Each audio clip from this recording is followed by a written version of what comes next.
El disparo no se escuchaba como una flecha. No tenía el silbido largo del arco, ni el aleteo nervioso de un proyectil ligero. Era otro sonido, más corto, más seco, como si el aire se partiera. Y luego venía el golpe. Un tronco de madera en la distancia se astillaba. Un escudo se abría como una puerta vieja. Un hombre caía sin entender por qué, con el pecho atravesado por un rayo de hierro que no parecía de este mundo. Y lo peor era lo que hacía a los que quedaban vivos. Les robaba el valor antes del choque, les encogía el cuello, les obligaba a bajar la cabeza, porque no importaba cuán valiente fueras, si una máquina te podía arrancar el alma desde lejos, el coraje se volvía un lujo.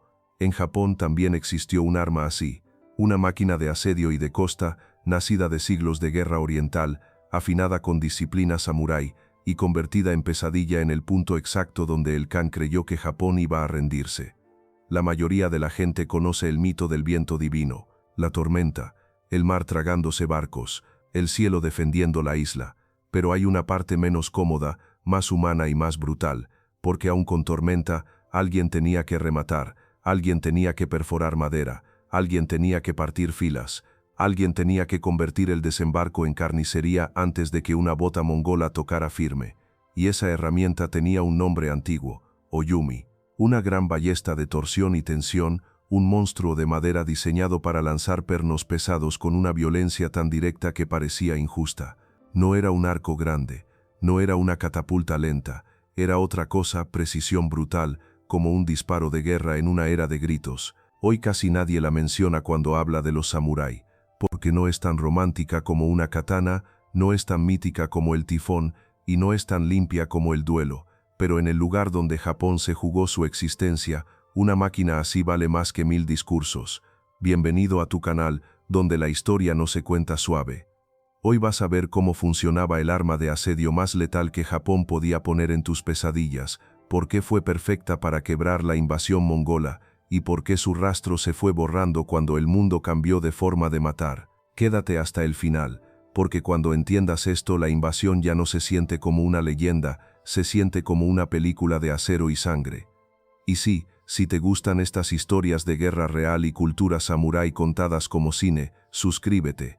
Aquí no venimos a dormirte, venimos a encenderte la memoria.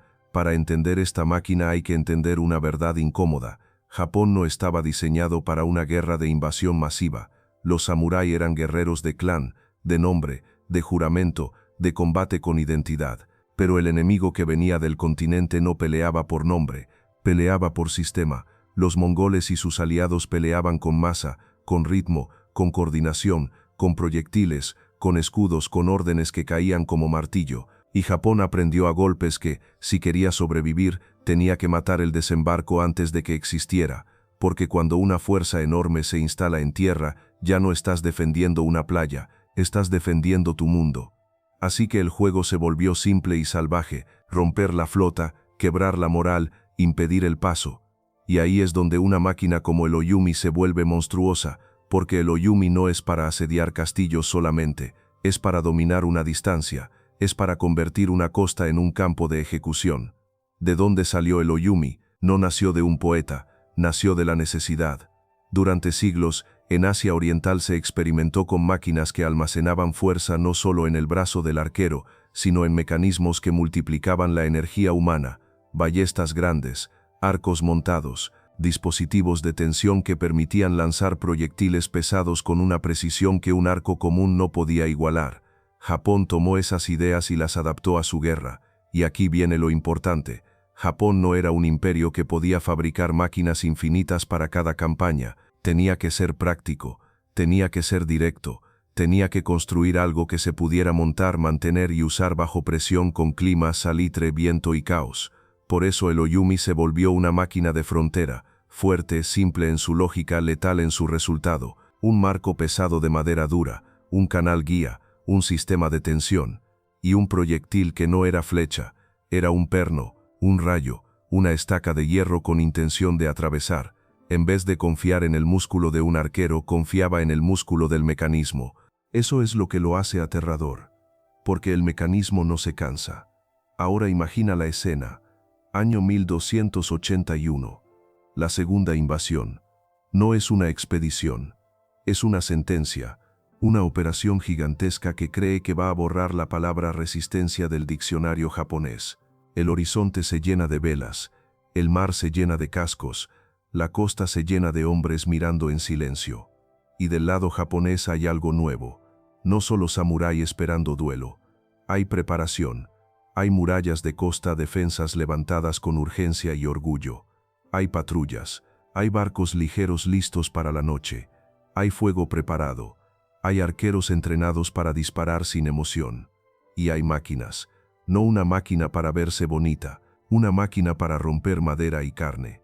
El Oyumi se coloca donde duele más, donde el enemigo necesita acercarse, sobre plataformas, detrás de parapetos, en ángulos donde el disparo pueda cruzar cubierta, abrir escudos, partir filas y hacer lo que más destruye un ejército invasor, quitarle el orden. Porque la invasión mongola no se rompe solo matando soldados, se rompe rompiendo su ritmo, y el Oyumi era perfecto para eso. ¿Cómo funcionaba? Piensa en una ballesta, pero monstruosa. No la sostienes con los brazos, la sostienes con el suelo, no la tensas con un simple tirón, la tensas con manivelas, cuerdas, palancas, fuerza coordinada. Un equipo la prepara, uno fija el marco, otro alinea el canal, otro coloca el perno, otro ajusta la tensión, otro espera la orden, y cuando disparan no hay lluvia de flechas, hay una línea directa que atraviesa espacio y se cobra un cuerpo. Ese perno no venía para herirte, venía para atravesarte, y en guerra lo que atraviesa no solo mata, rompe al que está al lado, porque un hombre que ve a otro empalado entiende una verdad instantánea. No hay escudo suficiente, ahora llévalo al mar. Los barcos mongoles, apretados, llenos de hombres, con madera expuesta, con la necesidad de acercarse a la costa para desembarcar. Un disparo bien colocado no solo mata, puede quebrar un remo, dejar el barco torcido, arruinar la maniobra, destrozar una baranda, abrir un hueco para que entre el pánico, tumbar a un oficial y con él tumbar la disciplina, perforar una cubierta y convertir la zona en caos. Y si algo odia una fuerza invasora en barcos, es el caos, porque en el mar no puedes reagruparte con facilidad. Te empujan las corrientes, te empuja el miedo, te empuja el choque de naves. El Oyumi no necesitaba hundirte, le bastaba con dejarte inútil. Y aquí está la parte que se siente como película. El enemigo se acerca, no escucha música, no escucha narrador, solo escucha mar, gritos, órdenes en lenguas distintas, madera crujiendo. Desde la costa Japón no responde con una sola cosa, responde en capas. Primero hostigamiento, flechas, proyectiles, fuego, ruido controlado, luego precisión. Ahí entra el Oyumi, el perno sale y golpea donde nadie quiere que golpee, donde está el centro. Un hombre cae, otro cae detrás, un escudo se parte, el espacio que debía ser firme se vuelve un hueco, y un ejército de invasión, cuando pierde su centro emocional, empieza a volverse animal, grita más, empuja peor, obedece menos, y entonces llega la noche, el momento donde Japón fue más despiadado, porque mientras el enemigo intenta sobrevivir al día, los japoneses suben a botes pequeños, se pegan a la sombra, se acercan como cuchillos, saltan a cubierta, prenden fuego, cortan cuerdas, matan rápido, desaparecen. En ese escenario el Oyumi no es el protagonista romántico, es el verdugo silencioso que hace el trabajo sucio antes de que los cuchillos entren. Es la máquina que deja al enemigo aturdido, y un enemigo aturdido en un barco es un enemigo muerto. ¿Por qué fue el arma perfecta contra los mongoles? Porque los mongoles eran terribles en lo abierto, eran un imperio de movimiento, de velocidad, de adaptación, de coordinación. Pero el mar les quitaba su mejor talento, la movilidad total. En barcos una fuerza masiva se vuelve torpe, en una costa hostil, una flota enorme se vuelve una fila de objetivos, y el Oyumi era un arma para objetivos.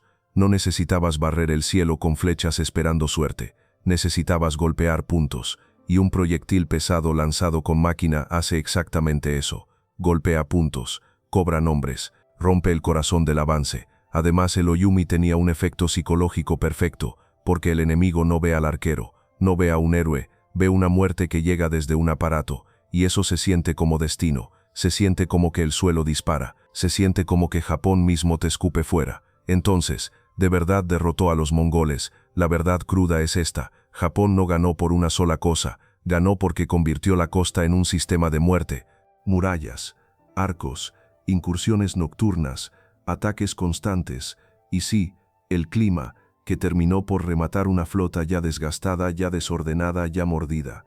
Pero una máquina como el Oyumi encaja perfecto en esa lógica, no como milagro, como herramienta, como parte del engranaje, el engranaje que hace que una invasión no encuentre piso. Y ahora, la pregunta que siempre viene, si era tan letal, ¿por qué desapareció? Porque la guerra cambia de idioma, y el Oyumi hablaba el idioma de la tensión, de la madera, del perno pesado, del cálculo manual. Luego llegó otro idioma, la pólvora en manos estandarizadas, las armas de fuego, la capacidad de entrenar a más hombres en menos tiempo para matar con menos técnica. En un mundo así, una máquina que requiere equipo, mantenimiento, tensión, protección del clima, espacio para montarla, empieza a perder terreno frente a armas que puedes cargar y disparar con menos infraestructura, no porque sea peor en potencia, sino porque la guerra no premia solo la potencia, premia la facilidad, y aún así su sombra quedó, porque la idea de precisión mecánica aplicada a la guerra nunca murió, solo cambió de cuerpo. Ahora cierra los ojos un segundo y vuelve al mar, no al mito, a la escena, la costa defendida, las murallas, el humo, el enemigo intentando acercarse, y detrás del parapeto una tripulación ajustando tensión, sintiendo la cuerda, fijando el perno, respirando corto, silencio, orden, un grito de mando, y el disparo, un rayo pesado que atraviesa el aire, golpea madera y carne, y cambia la energía de un ejército entero. Porque ahí está el secreto, las armas legendarias no son las más bonitas, son las que cambian el ritmo del miedo, y el Oyumi, en la guerra contra los mongoles, fue exactamente eso, una máquina que convertía la distancia en ejecución. La máquina samurái que no necesitaba acercarse para matar. Si este video te encendió la cabeza, deja un comentario con una frase: Japón no ganó por suerte, ganó por método, y dime cuál te gustaría para el próximo episodio: el muro de Hakata, la defensa que convirtió una costa en trampa, las incursiones nocturnas samurái, el terror que no dejaba dormir a la flota, o el lado oscuro de la invasión, lo que pasó con los prisioneros cuando el mar devolvió cuerpos a la playa. Suscríbete si quieres más historias así, sin adornos inútiles, con adrenalina real y cultura samurái contada como cine. Aquí la historia no se recita, aquí la historia ruge.